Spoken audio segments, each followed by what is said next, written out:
Hello, everyone. My name is David Gruber. I am a principal analyst with the Enterprise Strategy Group. And today we're going to be talking about accelerating security outcomes with a risk-driven security approach. Joining me today for this discussion is Dustin Hutchison. He's the Chief Information Security Officer and Vice President of Services for Pondurance. Say hello, Dustin. Hey, Dave. Thanks for having me on.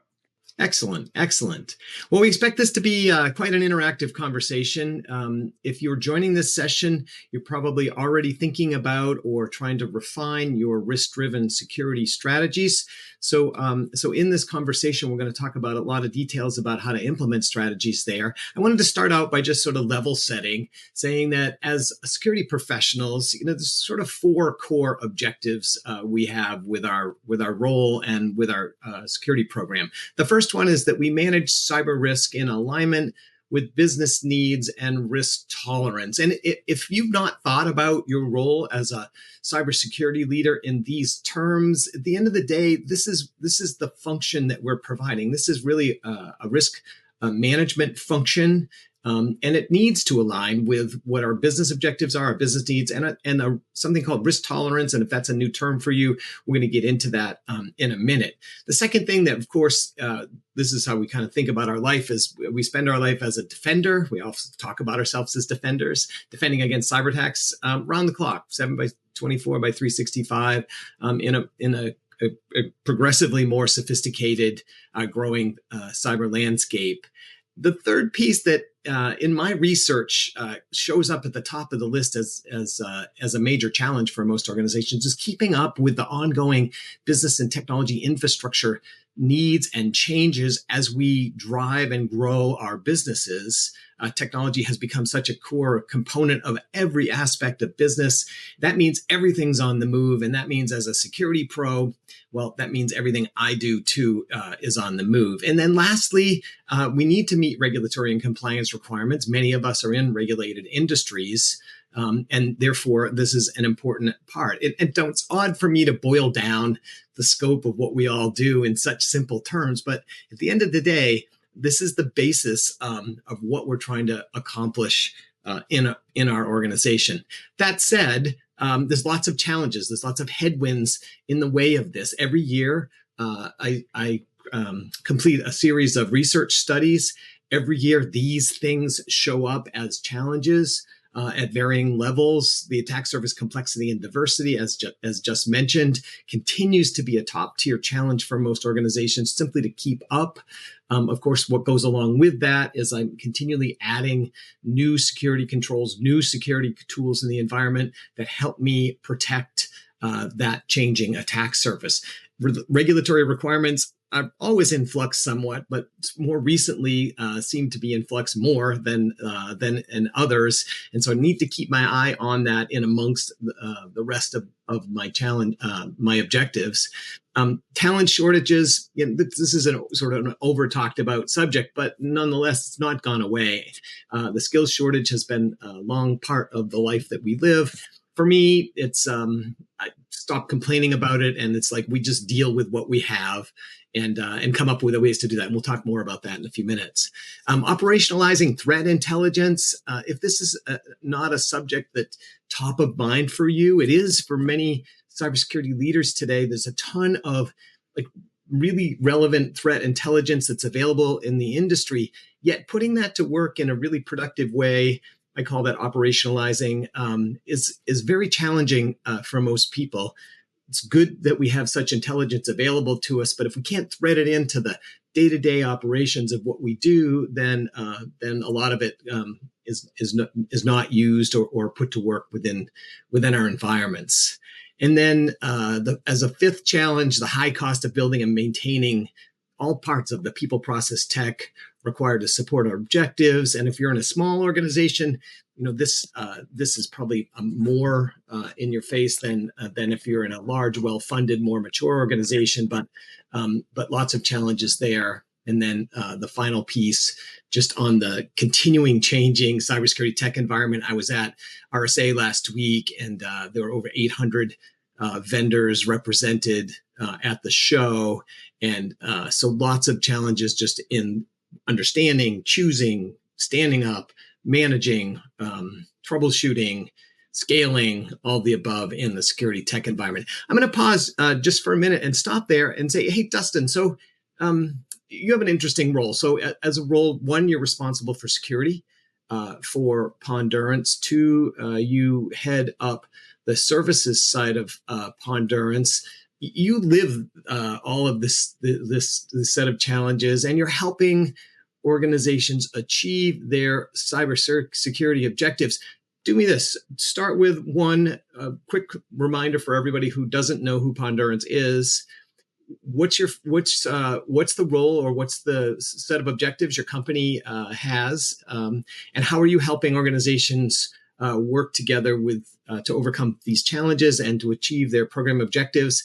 And then after that, we'll dive into a deeper risk level conversation. Yeah, definitely. So Pondurance is a managed detection and response company, but also offers a lot of cyber advisory services. So in addition to our MDR 24/7 US-based SOC, we're also a PCI QSA company, a CMMC RPO, do a lot of NIST, HIPAA advisory, application security, pen testing, and vulnerability management.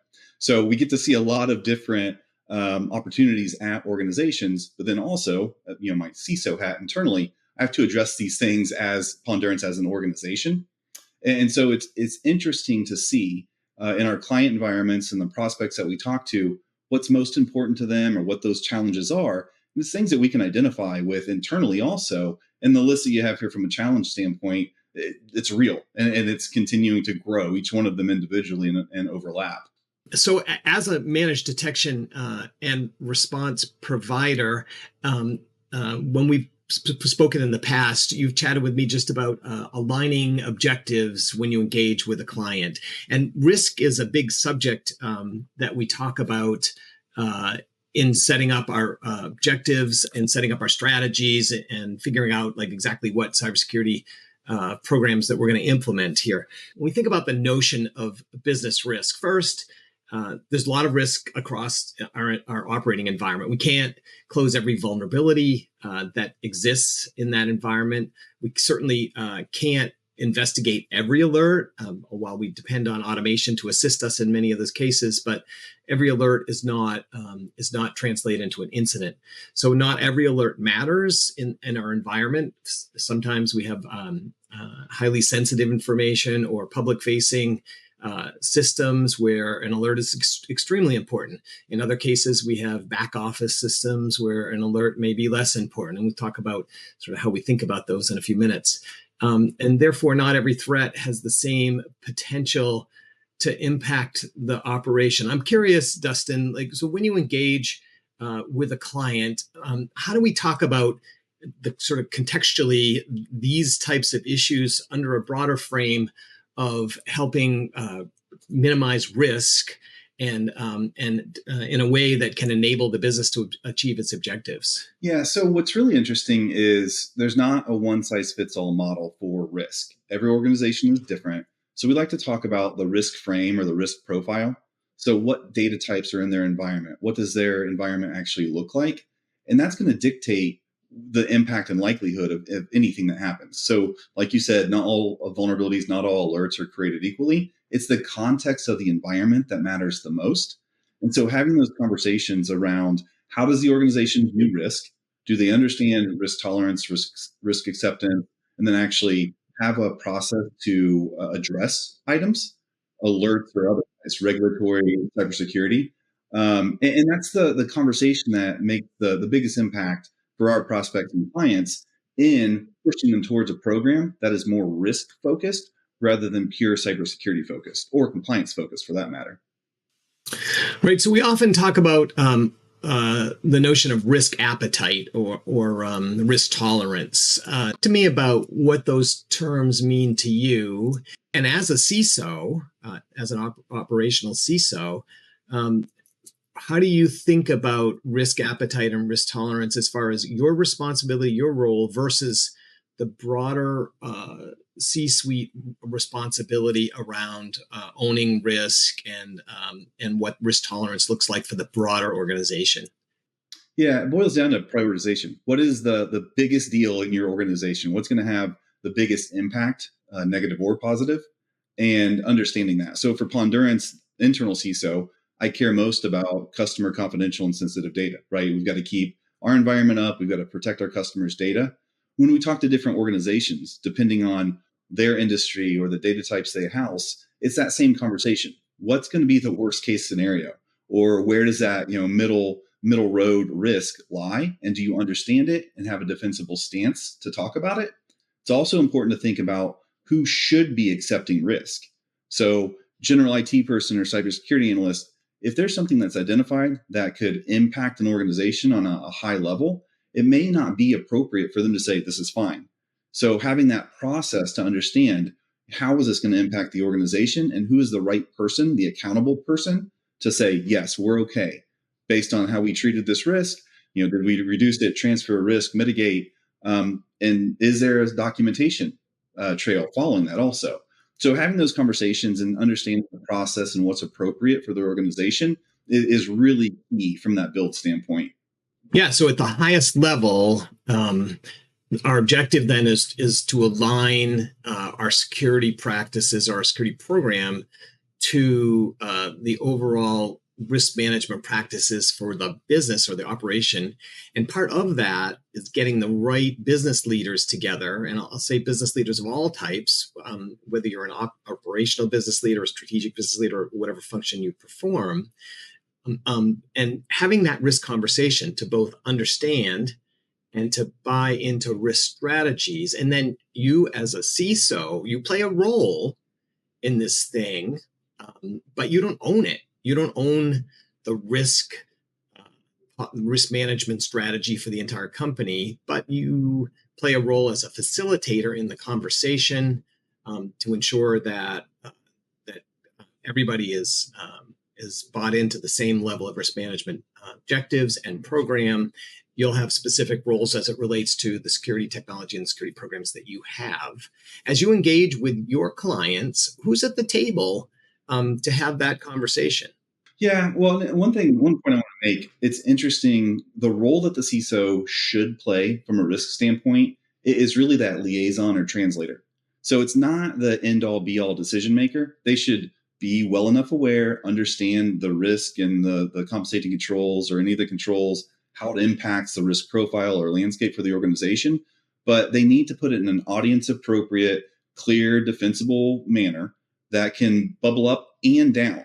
That's the important thing. So it's not just get the CISO prepared to talk up to the board or other leadership. It's make sure that other teams within the organization also understand that decision-making process. So at the table, you obviously need the people that are accountable to accept that risk, right? It's not just an IT effort. It's going to be business level and higher, CISO, and then plus any of those technical leads that help inform that story around risk are the right people to help put everything together. It should not be an IT only exercise. It should not be siloed.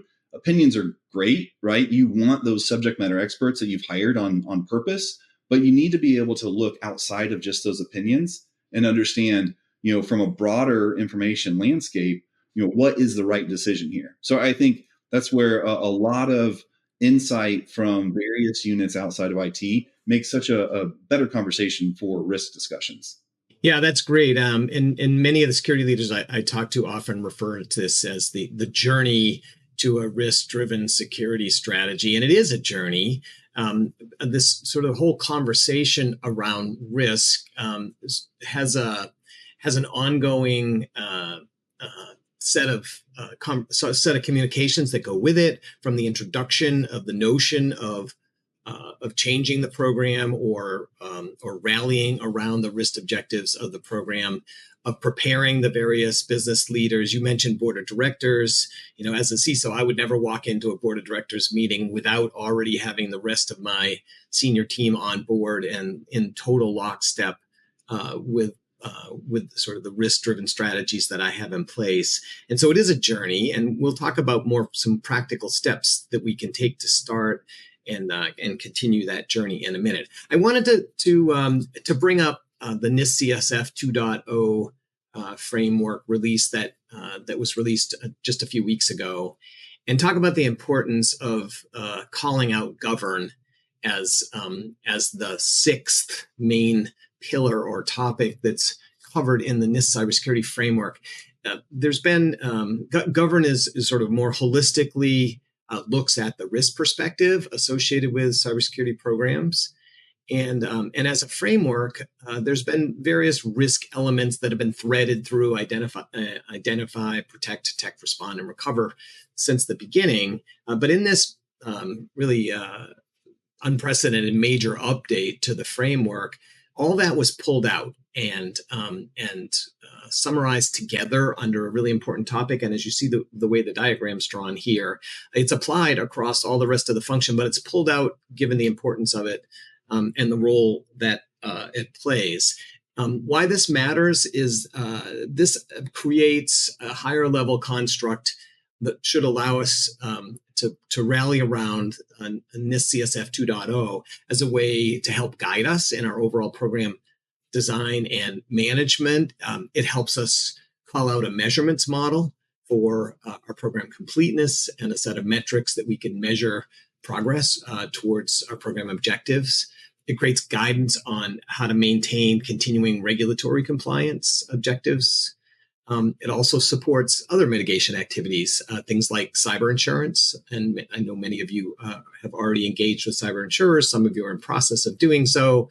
But of course, they're in the business of risk. So it's important that you have a risk element threaded in. It will help you with your cyber insurance rates and your ability to actually acquire such. And then it also creates a common set of controls to help us audit, maintain, measure, and scale our security program. So for me, this CSF 2.0 update is really, really important, and also as a tool for every IT and security leader to leverage as a way to go in and help drive this agenda inside your program.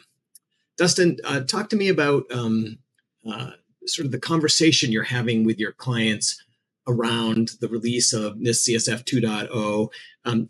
Did it bring additional attention to the risk agenda? Are you leveraging it and helping your customers leverage it to sort of implement and drive these risk strategies? Yeah, definitely. And so, unfortunately, for a long time, governance got kind of a bad rap. The stigma around governance, risk, and compliance, GRC, it was something that people were just scared of because it was so hard to implement and so hard to track. And it's aggravating because it was almost excluding leadership out of the IT discussion. So the CSF bringing govern back into the limelight is great because it can open that conversation back up, invite leadership, invite the entire organization back into this, what has historically, for the short-term history, been an IT-focused discussion, which it shouldn't have been. We shouldn't have siloed this away. It's one of those that disconnect from a policy, procedure, implementation, and technology has been so separate that things haven't gotten done. And so govern back into it will bring, hopefully, that leadership perspective outside of IT back to the table. And so we've had conversations where, and also, keep in mind, framework adoption is so incredibly slow. It is one of those things. I still see organizations that, despite HIPAA, security being around for 20 plus years, aren't there yet. So the CSF 2.0 coming out, the adoption rate is still going to be slow. People, if they've already adopted 1.0 and use that to see how their program looks, that transition is going to be slow. But it at least is planting the seed for the conversation to say, okay, let's bring this to the right people at the table to make decisions from a governance standpoint to know how we can progress further. So I'm incredibly excited about it. One of the things that we do at Pondurance is we use the CSF to represent the maturity of an organization's framework adoption. So we use NIST 800-53 from a more full-blown control set. That's really hard for anybody that's not a practitioner to digest. So we pivot over, show it from the CSF standpoint. So they've got those 6 categories. It's a lot easier to understand than the full-blown deal. So pulling governance in is going to make a lot of movement back to that higher level strategic look at IT and cybersecurity. Yeah, great. And just as a reminder for everybody, so this is a it's a framework. It's optional, right? So why do we leverage frameworks? Frameworks help us, one, look at ourselves, and it provides an ability for us to audit our own programs and measure the success of our own cybersecurity programs. And so your comment about adoption is slow. It's sort of, in my mind, when I think about frameworks, I think about, well, first of all, adoption is optional, right? This is an opt-in kind of an idea to apply the concepts and all the strategies that are covered in CSF. But it's also a way to compare yourself to others. So I'm excited to see that you help people go through the assessment process for this. But I like to think about that in terms of benchmark. You're benchmarking for yourself. One is, where am I today? How am I improving my program over time? Also to benchmark yourself against others, other peers who may be in similar industries or similar types of security maturity that you're in, to see how you're doing, progressing your program along with others. And you can use it as a means of showing or as a proof point to the acceleration of your security program overall with your senior leadership team. When you sit down and you talk about, hey, we benchmarked where we were and we've made these improvements over the course of the last 6 to 12 months. And now here's where we are. We've made additional progress. So it's a really effective measurement tool as you continue to grow your overall program. Dustin, you mentioned some assessment type activities. Does what I just said resonate with you as far as sort of using that on a regular basis and helping people through that process? Yeah, definitely. So we want organizations to baseline and trend against themselves over time. It gets a little risky when you trend against a huge population or an industry, because if you're at the top end, despite not having any of the context, leadership can read into that and say, oh, we're fine. We're exactly where we need to be.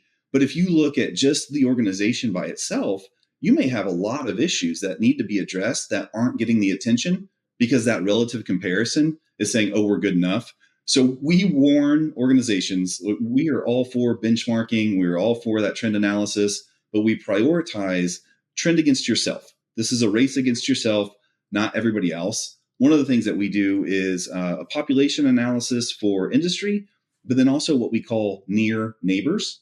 So if you're a hospital, for example, and you've got 5 campuses and so many beds and so many systems, it's a lot more valuable to look at the benchmarks against those near neighbors rather than all the healthcare entities in the entire world, because it's too skewed, right? So if you can get more focused on how are other organizations just like me scoring, then that gives you a little bit more from a conversation standpoint. Still risky. We still have the conversation saying like, look, your environment is not exactly like anybody else's. There's never cookie cutter approach to any organization we've ever seen. So be careful saying we're good enough because of this score.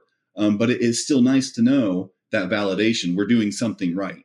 But what's more important is from the peer control set standpoint, how are we scoring? So I love the benchmarking. I love trending, and it is important. It is valuable, but it's used with caution when using against other organizations. And I love the near neighbor idea. You're the first managed service provider that's talked about it in those terms, and I think that's dead on. And your warning about just be careful. And it's like statistics sometimes can paint an ugly picture. The near neighbor concept is a great one. So thanks for introducing that. Hey, so let's talk about the journey. So the journey starts with what is risky. So we start with an assessment of your operating environment and the controls that you already have in place today. If you're here, you already have a program that's up and running. You already have some amount of security controls in place today. You have IT operating controls in place today as well. So it starts with sort of a snapshot about where am I today, and then we apply on top of that your business operational priorities. So here's the controls we have in place. Here's what the operational priorities for keeping my business up, running, key systems, key infrastructure. Net, we end up with a snapshot about here's where we stand. and here's what our current profile looks like. Once we have that, now we're able to have a risk conversation. So now we're able to say, okay, here's where we have active controls in place and we're managing risk. Here's where we have gaps, but we also at that point know here's where we have risk owners, here's where we have risk management in place, and here's where we don't. That's the conversation that one by one and as a group, we want to talk about this profile to our senior leaders, to our individual operational leaders who ultimately own risk, and share that risk profile. Dustin, when you engage with your client, does this reflect similarly the conversation that you guys go through? Yeah, 100%. And one of the things to keep in mind is the understanding of scope. You pull any managed service provider or cyber advisory provider in, understanding what your scope is limited to is a big deal. But also, the client understanding what their scope actually is a completely different story. And so I don't want to talk about asset management at that, pure operational level. But if you don't know what you have in your environment, you don't really know your threat landscape. And most organizations, despite how good of a job they do on their configuration management database or asset tracking, it is not accurate. It is not kept up to date. I always joke with people, tell me all the devices that are connected in your home network. Most people don't know, right? And that's, maybe 4, 5, 6 people and a handful of devices. Multiply that by hundreds or thousands, you don't know what's touching your data. And you may have some visibility from, alert logging, you may have visibility from monitoring, but what about downstream? And it's not just, the connected devices, the network devices, it's that data flow. And we've seen it with a handful of incidents and breaches in the past couple of months where that unknown third-party vendor had an impact on the organization. And so that's the important conversation. We want to do the best effort from understanding your operating environment, but be flexible and open-minded that it may not be accurate and be ready to adjust based on that concept. Yeah, and I had a little agita there when you were even just describing that, and that can seem overwhelming. And it's that's a process, right? It's not a one-shot event. Like you take a snapshot and you know this, but for many, this is a journey. In that, and I like what you just said there about best effort, because that's people have had made a best effort. You can assist in additional asset and application and connected inventory, but this is an ongoing process that needs to get operationalized because that's always in motion. Right? There's always a net new application that someone decides. Someone's already running something new from home.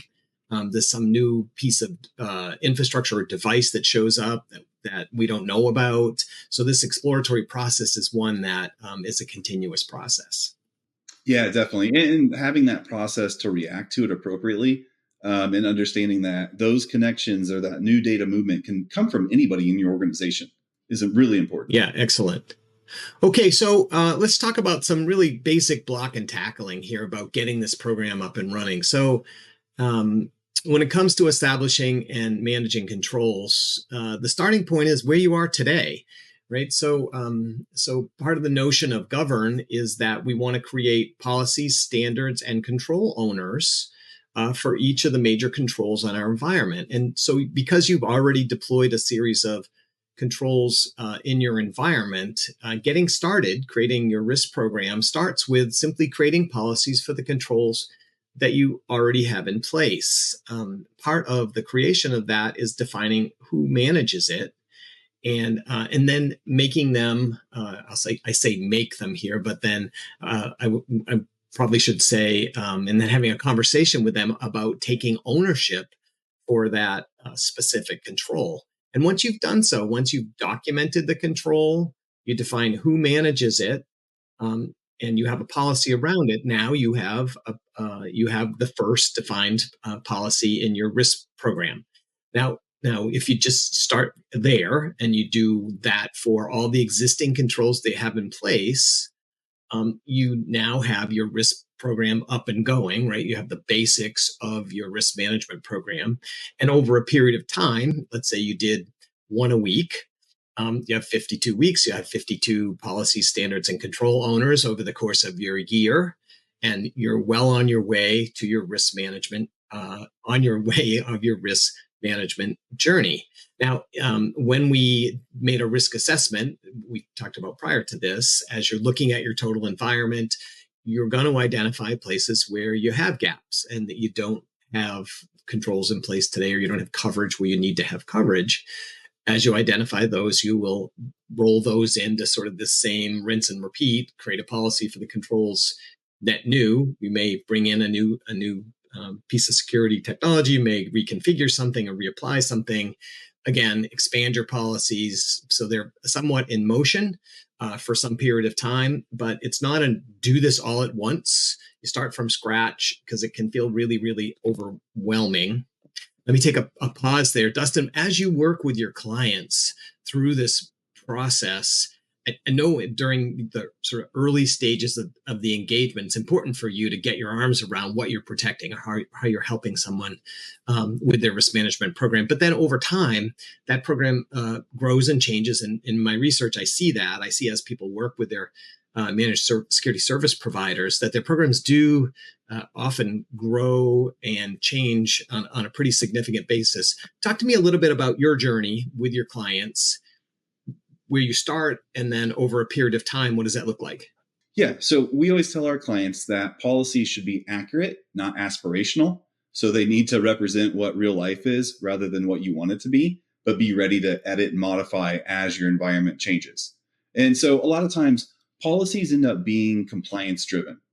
You look at these like, here's the spirit of the compliance framework that I need to meet. So I need to put these things in place.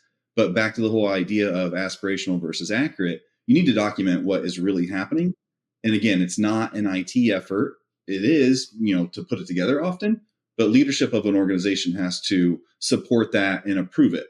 So we start at the least common denominator. What is actually in place? Like you were saying, what are you doing from a protection policy implementation standpoint? Let's document that. What is that doing compared to the frameworks that you're concerned with? What are the gaps now? What do we need to do from a control standpoint that you're not doing? Let's put those together. Let's put them in place. And then let's document that from a policy standpoint, and then make sure we have the supporting procedures that we can actually show over time, and then be ready to update as necessary. Great. And talk to me about control owners, because I think this is a really important part of the equation. Oftentimes, I talk to security leaders and they feel like the weight of the world is on their shoulders. As you go through that process, how do we engage the right control owners? Yeah, I think it's important to think about who actually owns the system, right? So back to that whole department or service line versus it being purely IT. So that's a person that needs to be at the table for the conversation. What needs to be in place for the business to actually run, right? So what do my users need to accomplish the task at hand, the business necessary? Then it's who is the person that's actually responsible from the administration and the observation of these controls. And that's what dictates who the control owner is. So you've got the informed IT person maybe that is going to be more in tune with the vendor or what's changing within the environment holistically. But the conversation with the department or the system owner, because they understand what's happening from the department standpoint and what their users are doing, or additional systems outside of the IT person's purview. So I think the control ownership, a RACI model almost, or a shared ownership, makes a lot of sense with IT. And if you do have a separate cybersecurity team, cybersecurity and that business unit is kind of the best approach anytime these things are being modified. Yeah, excellent. And so over time, this gets stronger and better too. So this partnership that we're describing here between the technology leaders and the business leaders, as we review our policies and practices over time, as we talk about how are we doing supporting each policy, are the control owners involved in the ongoing management of risk? If we do this periodically, say 2-3 times a year, this bond, this relationship, this feeling of ownership and partnership strengthens over time, and then we have an opportunity for continuous improvement within our environments. So if things are breaking down or specific control, it breaks down somewhere along the way. Now it's a conversation between the control owner and the technology leader or technology infrastructure owner in how we can improve that over time. And thus the notion of continuous improvement. Document that as we go through it so we can see improvement over a period of time. And so now we have not only a risk program, but we have a continuous improvement process that's built around that risk management program. Tell me about in your engagements. I know you have regular conversations with your clients where you talk about what their objectives are, how the program is running, how they're doing. Talk to me a little bit about some of those conversations and how you formalize that with your clients. Yeah, what's interesting is a lot of our point of contact is initially a CISO, an IT director, cybersecurity director, and then it kind of webs out into the rest of the business based on what they're trying to achieve. So from the managed detection response standpoint, CISO may come to us and say, look, we need 24/7 monitoring. We need something on our endpoint. We need more visibility from a SIM standpoint. And we were like, perfect. We understand that completely. But let's talk about the objective here for the rest of the business. And so pulling those people in and having those conversations of what is the critical data. So IT may not always know from, use that healthcare example, the electronic medical record system, they may say log-ons, log-offs, any of these types of things are important. When you talk to the business unit, they say, oh, we also have these other items that are incredibly important to the organization. How do we get visibility there? So having that conversation and bringing together business and IT, again, further solidifies that relationship and that opportunity to grow a program that meets the business needs. Great. Hey, I wanted to just sort of touch upon this notion of operationalizing risk management. There are 4 key principles that sort of underlie this notion of this ongoing continuous improvement process. The first one is risk transparency. And by that, I mean, who knows about risk in the organization? All too often, there's a question about when risk or some incident occurs, when there's some breach of risk or breach in this particular control, who gets to know about that? Transparency is a really fundamental underlying principle in having an ongoing program. That when things do occur, one, that they're transparent within the context of the owner and the risk team that for that particular control, but also that that's communicated within the overall operational leadership team. The second piece is around risk ownership itself. Who owns risk? And we talked about individual risk control owners in the program, but then also the broad acceptance of risk tolerance and risk objectives and risk management for the entire organization. And again, that's getting the senior team bought in, but that said, with individual risk owners for each of the major components of the business. The third fundamental principle is around risk communications. How do we communicate risk? How do we ensure that that the organization at large is bought in to the risk profile of the organization, that it aligns with our risk objectives in the organization, and when there's a breach in any of that, how that gets communicated effectively should be very well thought out and organized. And then finally, the last principle is around risk decisions. Is it super important that everybody understands how risk decisions are made? That's both as we take on additional risk, as new risk is uncovered or exposed in the organization. How do we make the decisions on whether we continue with a specific risk profile or whether we invest in mitigating risk? Following these sort of 4 core principles of transparency, ownership, communications, and decisions creates a sort of an underlying framework that we build the entire risk program on top of. And when the whole team buys in and understands these sort of core foundational elements to the frame, it allows the overall program to grow and stay healthy over a period of time. It also allows us to support our compliance objectives. And so when we go through assessing where we are with the program, we go through either audit activities or compliance check activities, or even when a cyber insurer comes in and asks us to help lay out and describe what the risk program is within our organization. If we buy into these core tenets, it allows us to speak transparently and effectively and hopefully achieve our objectives. Yeah, no, these are interesting when you think about it from back to that whole system concept also. If you use the example of like vulnerability scans, so you're not going to share that out with the entire organization, right? It doesn't make sense. It's too much information and it's not actionable. But does the department owner or the system owner care about their systems? Yes. But do they have a say in what gets patched? Maybe. And that's one of those important conversations also. The context matters. You can't patch everything.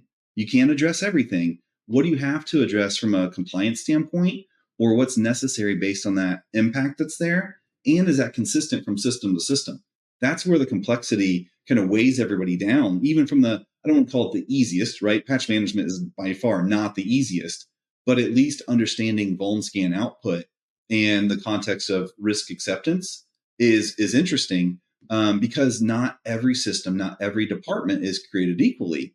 And so that compliance framework may dictate what you have to do, but it's an entire conversation of what the department or system owner may want you to do, which isn't feasible. So, I mean, no, this is a great framework to think about how your organization addresses risk. Yeah, great. So I just want to just have a quick recap. So if you're not already leveraging NIST CSF 2.0, you can do so to help elevate the conversation around risk and controls. We already went through sort of the basic steps in doing so. You can use this to help leverage and drive change in the organization. And by that, I mean, you can actually, risk programs can help you better fund your program. When we get this overall risk conversation going in the organization, it helps budgetary leaders assign dollars to the program that are directly tied to managing risk for the overall organization. So it can help you get better support and budget for the programs that you want to run. And then the idea of continuous review, you can leverage CSF 2.0 to help set the stage for continuous review matters. It helps the conversation stay alive.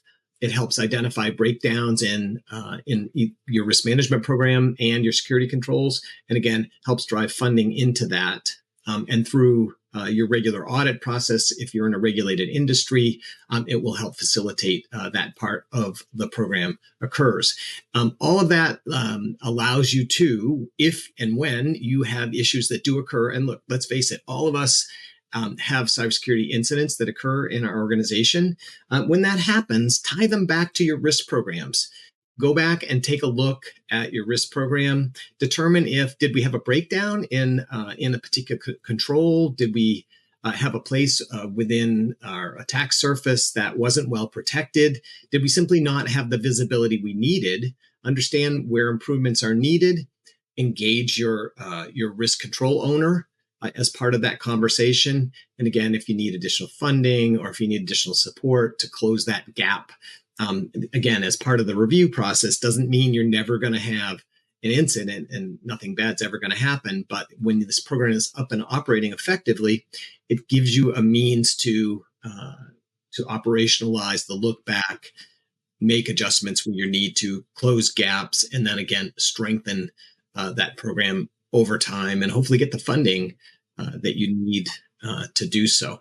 So, Dustin, we're coming up on time here. Let's do a little bit of a final recap here on getting started. So we talked about mapping your posture against the framework, that this is the notion of here's where we stand, here's what our profile looks like, and now we can begin our risk conversation. We bring that view to our senior leaders, right? It's an inclusive conversation. The idea is that we have a consistent means of having this conversation, and it universally covers all aspects of the environment. We said we want to start where we are, and then we want to build from there, right? So this is the notion of this is a journey, right? This is not an event, and we're not going to hire Pondurance to come in and just do this once and it's over with. This is people work together with service providers like Pondurance to build and grow this program and to go on this journey together. And then over time, you're going to establish policies and standards that back up all of your controls, that stay fresh, that that are dynamic in nature, as your environment changes. Hopefully your policies, standards, and controls change along with them. So from a Pondurance perspective, you have an engagement process when you first engage. I know it varies based on the situation or the particular customer's objectives that you have. Dustin, do you have formal assessment process offerings that Pondurance brings to the table when you first engage with a client? Take us through sort of how well this fits with what you guys do. Yeah. So the ideal situation is Pondurance is brought in before something bad happens, right? So we have a really talented digital forensics and incident response team that does a lot of proactive work. So helping establish an incident response plan, having a tabletop exercise. And so you can learn from an incident without actually having that incident. That's a great way to get started with Pondurance. Another path is something that we call the rapid risk assessment. So Pondurance has a platform called My Cyber Scorecard that is back to that framework approach that I talked about from the risk assessment, built off of 800-53, pivots to NIST CSF, pivots to CMMC or 800-171. We have a fast track way to view with a subset of controls of where your organization is doing well or needs some help. And so that's a really low cost, low time, high value way that you can engage Pondurance. And then that can pivot into additional assessments without rework. So the whole concept with My Cyber Scorecard is assess once, report many, and with the help of a consultant or your resources internally can run that tool also. And it's not a one-time risk assessment. That's the beautiful thing in this whole concept of risk management is you can update what you've done, see a new score, so back to baselining and trending against yourself without waiting on that annual basis. So you can make more point-in-time necessary decisions about what's next. Because risk management, risk assessments should not be a one-time a year deal. Threats and vulnerabilities continually change. So does your risk profile. And so that's the best starting point for Pondurance. Again, managed detection and response is really our wheelhouse, but that closed loop incident response with a talented digital forensics incident response team, and then the cyber advisory with a full suite of compliance offering that we can provide is really what Pondurance is good at. Well, with that, let's wrap up. Dustin, thank you so much for joining me today. Your insights were amazing. You can learn more about how Pondurance can help with a risk-based security approach by reaching out to Pondurance directly, going to Pondurance's website, and inquiring about a risk assessment. Thank you so much for joining us today.